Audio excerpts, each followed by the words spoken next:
Hello and welcome to the show. My name is Bophelong. 42 years since the historical march by the youth of 1976. The year 2018 commemorates Youth Month under the theme Live the Legacy Towards a Socio-Economically Empowered Youth. Today on the show, we find out from 3 successful business founders from varying backgrounds just what it takes to be economically empowered. Let's kickstart our show today with Palesa Musia, founder of Mospec Trading, a clothing manufacturing company, and find out her tricks of the trade. In her apartment east of Johannesburg, you will find the self-made entrepreneur attending to business. At the age of 32, Palesa Musia is a shareholder of various businesses in the Free State and is a fierce salesperson. The first business that I ever started is Chic Events and Communications, which is my events management company, and it is the business that I do motivational speaking through, right? Then the second business is Leaves of Grace Trading. We do cleaning and property maintenance, and we just got into hospitality. We've got a hotel in Harrismith, which was very exciting. And then the third business is a clothing manufacturing business called Mospec Trading and Projects Primary Cooperative. And we do clothing manufacturing, but on a large scale. So basically, we manufacture for retail groups. We've worked for the Elicat group, which provides clothing for some of the major retail people in the country. Born and raised in the Free State province, Palesa's business ideas were inspired by many needs she identified while growing up in the province. I grew up in the Free State in a place called Bethlehem, but we then moved to Putedichaba. So Bethlehem was a very short portion of my life just after I was born, and then we moved to Putedichaba. That's where I grew up most of my life. And as an entrepreneur, you want to do things that people say can't be done. As an entrepreneur, no matter how many times people tell you something is not going to work, you believe it's going to work and you chase it until you make it work. So being an entrepreneur means you have to have a very strong will and a need to make a difference in whatever way, in your community, in the country. As a young girl, Palesa experienced firsthand the pros and cons of entrepreneurship from a close relative. The biggest influence for me in terms of business is my uncle, Blakey Sewe. He's one of the best entrepreneurs that I know.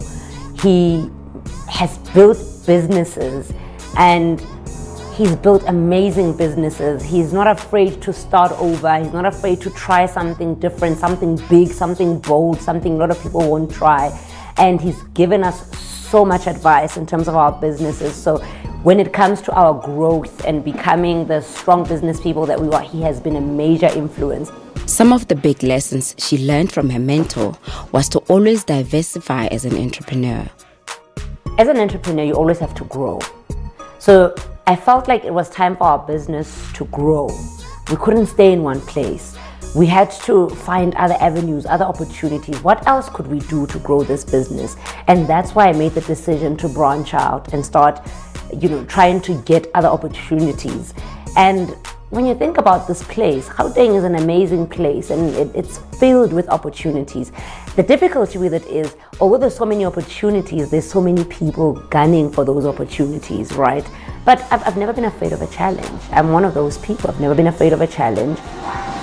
Part of that growth came with being an ambassador for a fitness product that is proving to be a lucrative income generator for her. You brand yourself. I mean, my body is my ultimate prize when it comes to my business, because people continuously ask me, how did you get this? How did you get that? I was never a big person. I'm not going to sit here and lie to you.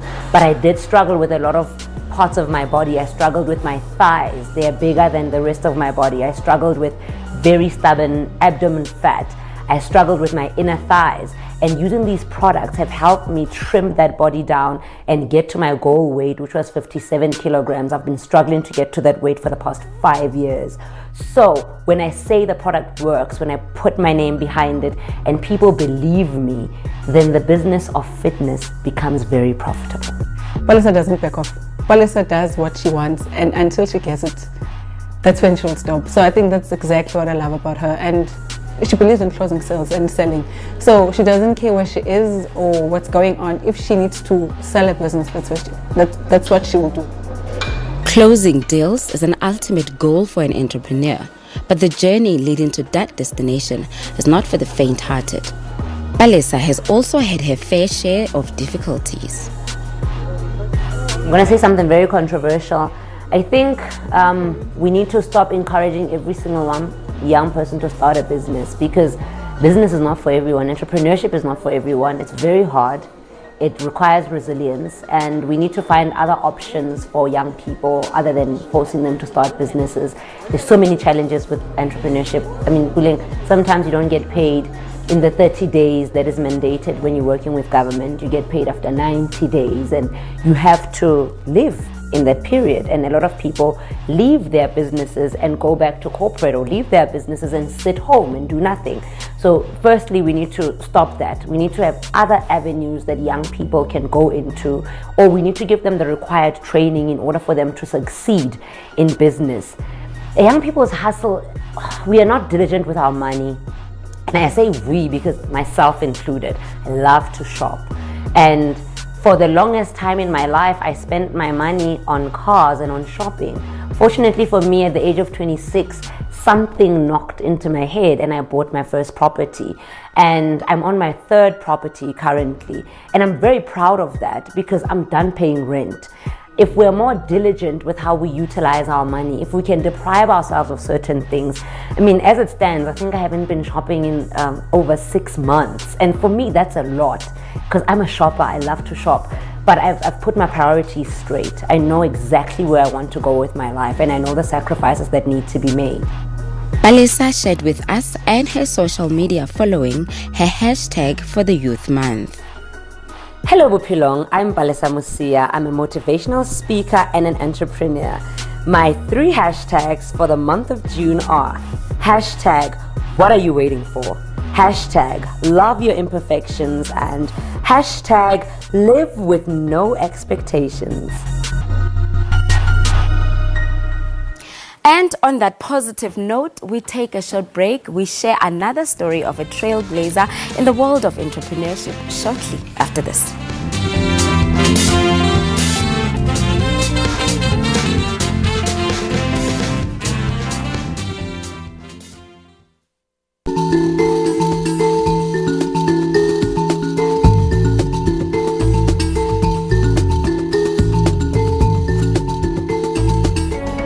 SABC News celebrates Youth Month.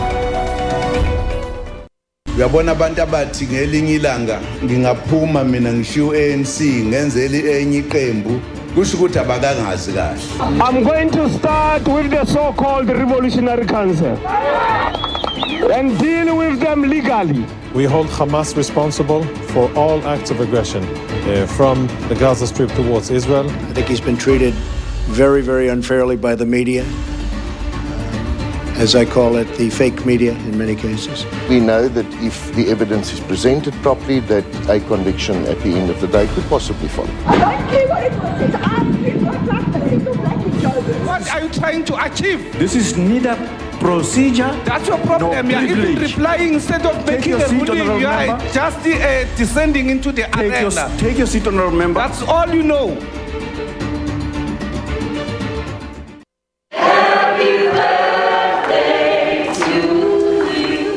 When I got married to my wife, we agreed on one thing, that we will not have every night. 3 times a week, we said was sufficient.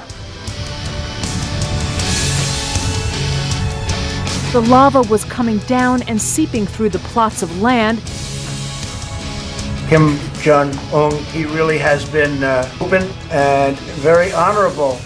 We're probably looking at yet another case of North Korea getting a timeout and getting a pass.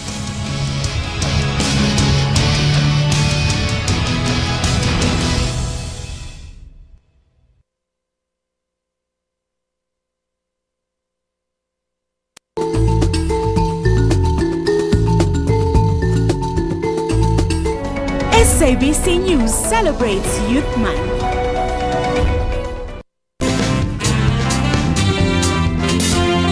Welcome back to the show. As we commemorate Youth Month under the theme Live the Legacy Towards a Socio-Economically Empowered Youth, we chat to young entrepreneurs about their journeys in business. We spent some time with property developer Bophelong, and this is what he had to say about his journey to success.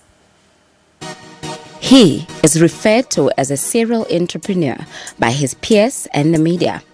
Bophelong often shares a story of how he made his first million in business, lost all the capital and the business. But what stands out about his story as an entrepreneur is how he rose from all the times he failed. Today, Bophelong runs a multi-million construction company, TM Group. I'm regarded as serial. I'm saying regarded in inverted commas because I'm into more than one business. So, you know, a serial entrepreneur is a person that jumps to opportunities. I always say entrepreneurship are those that see opportunities where others don't. I'm a property investor and I'm a media practitioner in terms of radio and television. My interest in business started when I was in high school. In fact, way before I was in high school. I think it actually started when I was growing up because my grandfather was an entrepreneurial individual. At some point, the situation was so bad that I needed to go stay with him and live out of his pension money. So to complement for some of his pension money that was not enough, he would sell cold drinks and sweets. From a young age, Bophelong was already showing qualities of being a self-starter. When we were younger, I didn't pick up the entrepreneurial spirit, but I picked up a sense of leadership. He's always had that. The go-getter spirit. I think when we were young, we didn't understand what entrepreneurship was, but he was always a leader, you know, he was always a go-getter. I'm a self-taught IT guru from the comfort of my bedroom. I started fixing people's computers while I was in high school, libraries and stuff. I didn't actually finish school. I dropped out in grade 11, you know, because my grandfather passed away and the situation was bad at home, so I had to go get a job. So now I had to evaluate school, work. School will always be there. I needed to go work. So, and I went to go work for an IT Johannesburg firm that, you know, gave me an opportunity. I remember at an interview, they asked me, they started interviewing me. I couldn't know half of the things they were talking about. I remember I said, no, can I disturb you? I might not know what you're talking about, but give me a computer to put together, I'll put it together. And they gave me the opportunity and I did that. They were impressed, they decided to give me a job. So then I started working. So now during the day I'd be going to work, at night I'd be going to night school to go do my matric. With few misfortunes in his life, Bophelong also had a string of good fortunes too. The late Mama Adelaide Tambo was developing development centers in the township alongside Department of Social Development. So they were developing a computer center in my township, Kowatville. So, and they gave me an opportunity to come be a trainer. And the former president there's this guy called Bophelong in the township teaching and making this difference in the township. And the former president Abobeke said he wants to send me to school. Then they approached us through the Presidential National Commission and they sent me to school to TU2 to go study information communications technology. So it was actually the first time even working at varsity for that matter. So it was actually a glorious, you know, occasion, because even at my home there was no one that has been to varsity at that level, and there I was getting the opportunity. Fresh from varsity and owning his first IT company, Bophelong learned business rules the hard way. I started in the digital industry. At the time, it was a very white dominant industry, and coming in as a black owned and a young youth owned business, it was a new thing. So we started creating some very exciting stuff. People are on social media now doing brands there. We're the ones that trended brands on social media and they went digital back in those days. So it was quite a good era to be running a business at that time. I think our business created so much hype that we got an offer for our business to be bought. So at the time, I think that we had gone through a challenge. I always say my mistake in business is that at the time I didn't know the difference between my money and the business money. Whatever money that came in used to be your money. You'd go shopping, driving all these cars, you know, popping bottles and stuff. Do you understand? So and we were forgetting to pay creditors. So and right now we're being taken up, to court because people wanted their money. So now the easiest thing that we needed to raise capital. So then we sold the business when an opportunity arose, so that we're able to raise the capital to service those creditors.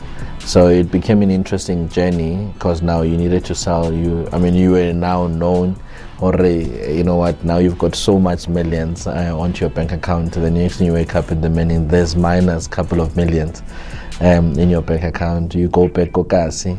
And people in terms of do you understand? So that's why for me I think that's why I've learned to be tough, and so that you say, the measurement is not how many times you fall, but whenever you fall, how many times do you get up, dust yourself and try again. Going from being his own boss to looking to work for a boss, Teboho had to remember why he fell in love with business in the first place. I remember a week, I used to know on Wednesday get workplace, go the Star, on Thursday get job mail, and on Sunday I remember I used to send a minimum of about 20 CVs trying to get a job, and there was no job, none whatsoever. So I remember my friend at the time said to me, Horutu, you're trying to get a job, what if maybe you need to try business again, and that's where you meant for it. And I tried it again and it worked. Now he owns his real estate business with a whole new respect for the rules of the business. So I was always fascinated by buildings and stuff. So I took up a learnership program with City of Ekurhuleni to actually be a learnership and earn 1,002, just for petrol to be able to go to school and back. I remember at the time people gave up, so what am I going to do with 1,002? And this and that, but for me I looked at the bigger picture, because it's through that opportunity that I ended up doing big projects. I learned the skills, I learned the expertise, and today we're doing inner city buildings, we're doing commercial projects, and we're doing property development even within the township scale, and we've gone to the level of taking it innovatively in terms of using alternative building technology, converting shipping containers into buildings and stuff, and even now going to the extent of now even establishing offices in the States to be able to raise capital to invest in Africa. So it's becoming an exciting journey. Now, this key player in real estate and property development is proud to have made his mistakes in business, because life on the other side of those mistakes makes his success sweeter. And with that, we take another commercial break. We will be back after this.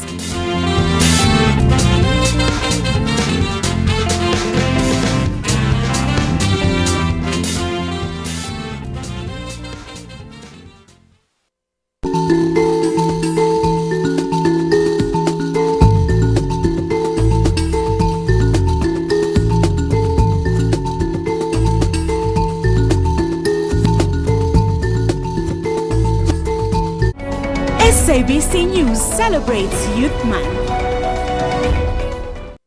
Take your seat, Honorable Malema. You demonstrated that you are not serious when you appointed Honorable Maite into land. Half the time she's sleeping. You must think, and you must confront history. Prime land was taken away from our people. Surely somebody must take us serious.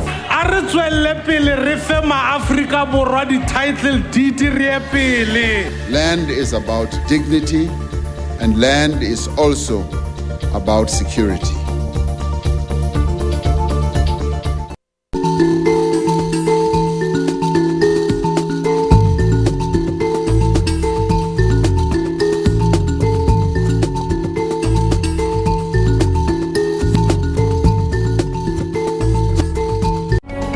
SABC News celebrates Youth Month.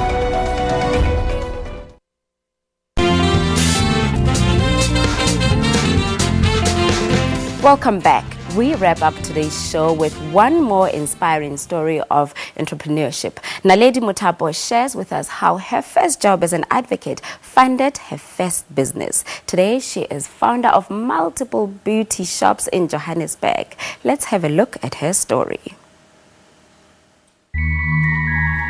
Just in case you can't find this young, driven advocate at this law firm, you can be sure to find her here. As an owner of this beauty shop, Naledi Muthapo had to learn fast to balance the two worlds. At the age of 30, Naledi belongs to a top advocate association in Johannesburg. On her 8th year in the law firm, Naledi decided to add businesswoman to her resume. I started practicing when I was 22. So I did my articles when I was 21, and I was admitted when I was 22. At some point when I was an attorney and worked with a few advocates, I always found it so fascinating and just how great they were with the articulation and understanding of the law. You know, I mean, of course, as an attorney, I understood the law, but they just had I suppose, a higher degree. You know, and I just thought, listen, I belong at the bar. You know, so it was a dream from that time on.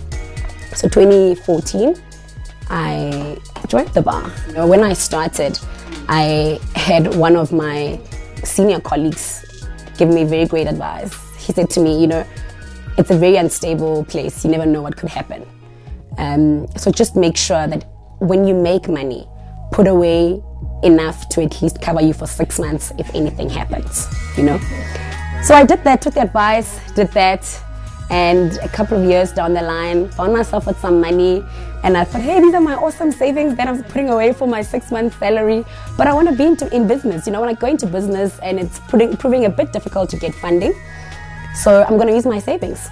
So I used all my savings towards making my dream of being an entrepreneur in the beauty industry work.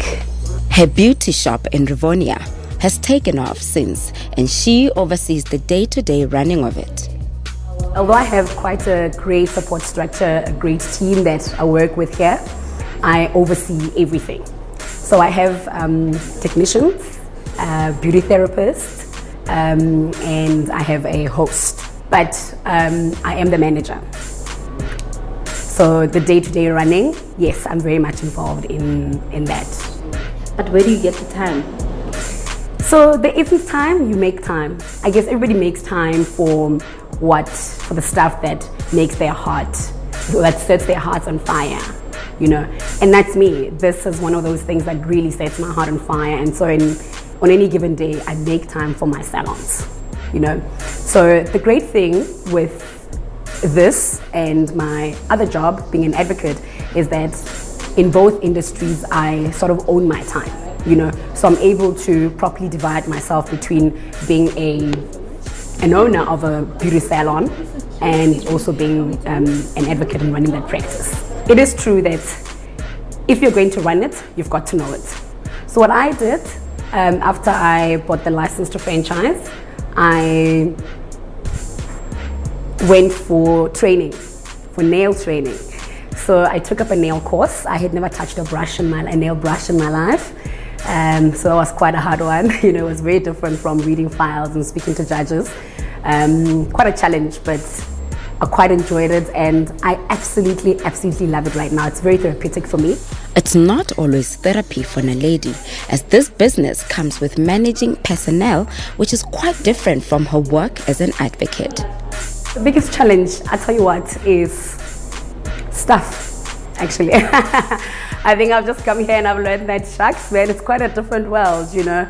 And really coming in and managing personalities has been quite a challenge for me. But as I say, it's been quite a blessing that I've had an amazing staff. I've really been blessed with amazing people, you know.